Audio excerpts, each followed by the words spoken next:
December মাস পড়লেই বড়দিনের কথা মনে পড়ে, আর বড়দিন মানেই যেন কেকের মরশুম।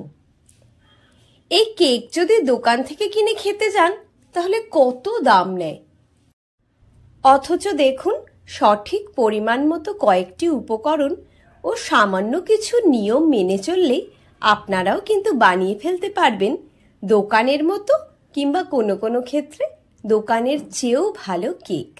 নমস্কার বন্ধুরা, আমি অপালার রান্নাঘরে আপনাদের সকলকে স্বাগত জানাই। আজ আমি আপনাদের সঙ্গে চকলেট স্পঞ্জ কেকের রেসিপি শেয়ার করছি।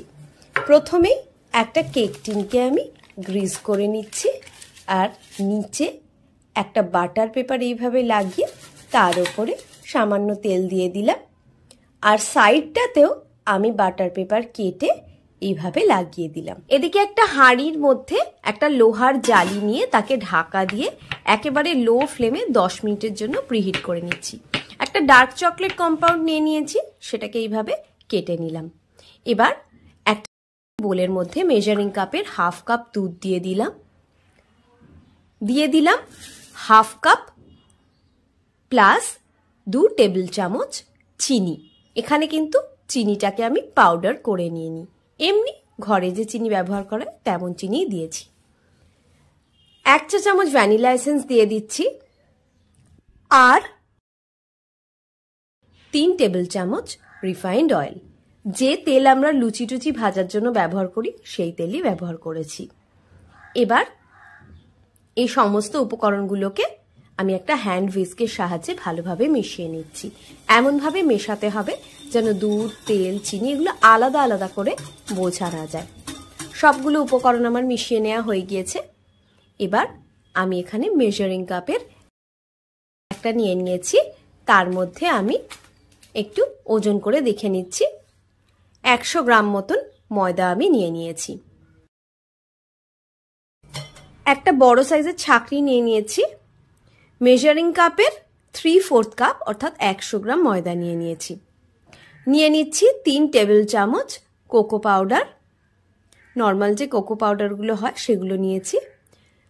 2 টেবিল চামচ মিল্ক পাউডার, সামান্য একটু নুন, 1 টিস্পুন বেকিং পাউডার আর 1/4 টিস্পুন বেকিং সোডা। এবার এই শুকনো উপকরণগুলোকে একটু আমি চেলে নিচ্ছি যাতে এর মধ্যে কোনো দানা থাকলে সেগুলো বাদ হয়ে যায়। এবার একটা হ্যান্ড হুইস্কের সাহায্যে একই ডাইরেকশনে ঘুরিয়ে ঘুরিয়ে আমি সমস্ত উপকরণগুলোকে মিশিয়ে নিচ্ছি। এবার আগে যে আমি চকলেট চপ করে নিয়েছিলাম সেখান থেকে 3-4 চামচ মতো আমি চকলেট এর মধ্যে দিয়ে দিচ্ছি 1 টেবিল স্পুন ভিনিগার। সবগুলোকে একসাথে মিশিয়ে নিলাম।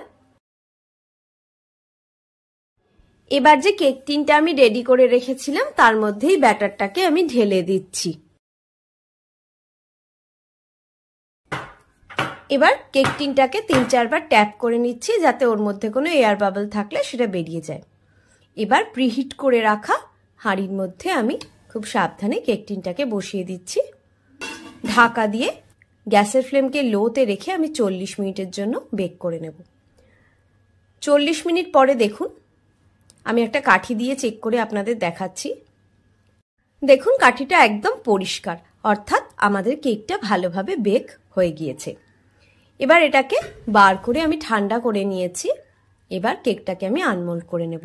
ধারটা একটু ছুরি দিয়ে ছাড়িয়ে নিচ্ছি। আমার রেসিপিটা যদি আপনাদের ভালো লাগে তাহলে ভিডিওটাতে একটা লাইক দিয়ে চ্যানেলটা সাবস্ক্রাইব করার অনুরোধ রইল। দেখুন বাটার পেপারটা দেওয়ার কারণে কত সহজে কেকটা বেরিয়ে চলে এলো। এবার ধারের এই কাগজগুলো আমি ছাড়িয়ে দিচ্ছি। দেখেছেন কত সুন্দর ময়েস্ট, কি সুন্দর কেকটা হয়েছে। দেখুন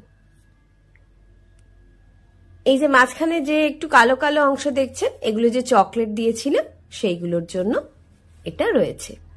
আমি কেকটা আপনাদেরকে কেটেও দেখাচ্ছি, ভেতরটাও তাহলে বুঝতে পারবেন কেমন বেক হয়েছে। ভিডিওটা সম্পূর্ণ দেখার জন্য অনেক ধন্যবাদ।